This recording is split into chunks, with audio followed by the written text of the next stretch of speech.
নমস্কার বন্ধুরা, আমি তোমাদের রঞ্জীব স্যার। আজকে তোমাদের দর্শন first semester honours general suggestion নিয়ে এসেছি। কলকাতা বিশ্ববিদ্যালয় অনলাইন ক্লাস অ্যাভেলেবেল আছে। দেখো, তোমাদের দর্শনে গ্রুপ এ ও বি থেকে প্রথম যে রচনাধর্মিক প্রশ্ন, অর্থাৎ শর্ট মানে বড় কোশ্চেন, সেইগুলো একটু দেখে দাও। নীতিবিদ্যার বিষয়বস্তু আলোচনা করো, দর্শন শাখা হিসাবে নীতিবিদ্যার গুরুত্ব, এ ও বি গ্রুপ থেকে। ঠিক আছে, তোমাদের 4টে গ্রুপ থাকে, এ বি সি ডি।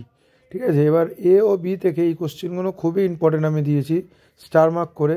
তোমরা দেখে এসেছো যে দর্শন থার্ড সেমিস্টার, ফোর্থ সেমিস্টার থেকে আরম্ভ করে ফিফথ সেমিস্টার পর্যন্ত দর্শনে কিন্তু কোশ্চেন কিন্তু 100% কমন থাকে এবং তোমাদের অনলাইন ক্লাস এবং নোটসও অ্যাভেলেবেল আছে। ঠিক আছে, এবার দেখো, যারা এবারে ফার্স্ট সেমিস্টার দেবে তাদের ক্ষেত্রে এই সাজেশানটা অনার্স জেনারেল।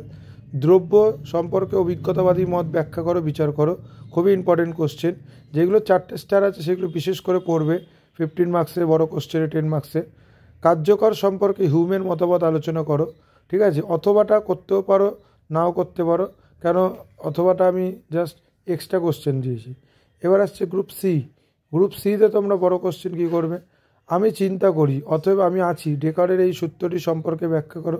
সূত্রটি কি অনুসন্দেহ সত্য ব্যাখ্যা করো। এই কোশ্চেনটা খুবই ইম্পর্টেন্ট কোশ্চেন। আমি চিন্তা করি মডেল সি থেকে। বুদ্ধিবাদের মূল বক্তব্যগুলো কি? এই মতবাদের ত্রুটিগুলি আলোচনা করো। খুব ইম্পর্টেন্ট কোশ্চেন বুদ্ধিবাদ। তার জ্ঞানতত্ত্বের ওপর এই খণ্ডনের প্রচেষ্টা ব্যাখ্যা করো। বাচনিক জ্ঞান কাকে বলে? বাচনিক জ্ঞানের আবশ্যিক শর্তগুলি উদাহরণসহ ব্যাখ্যা করো। বাচনিক জ্ঞানে শর্ত সাপেক্ষে যুক্তি দাও। ঠিক আছে, ডেকারের চরমপন্থী বুদ্ধিবাদ আলোচনা করো।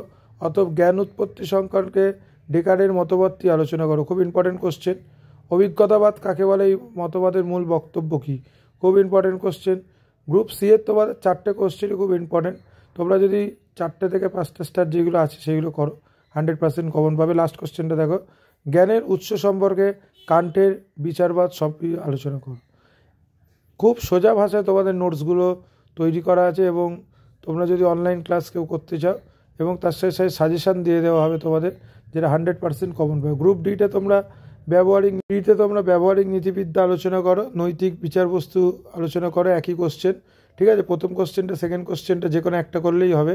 উদ্দেশ্য ও অভিপ্রায়ের মধ্যে পার্থক্য কী? খুব ইম্পর্টেন্ট। কন্টি নৈতিক বিচারবস্তু আলোচনা করো, এটা কান্টের নৈতিক বিচারবস্তু। কর্তব্য ও সততার শ্রেণীবিভাগ করে এই কোশ্চেনগুলো করো। কেউ যদি নোটস কিনতে চাও অ্যাভেলেবেল আছে অল সেমিস্টার।